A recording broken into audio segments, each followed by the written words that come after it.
11 ਵਜ ਗਏ ਇਹ ਤਾਂ 11 ਵਜੇ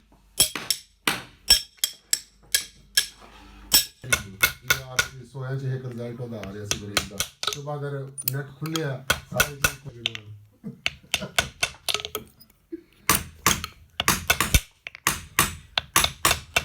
ਨਹੀਂ ਹੁੰਦਾ ਭਾਈ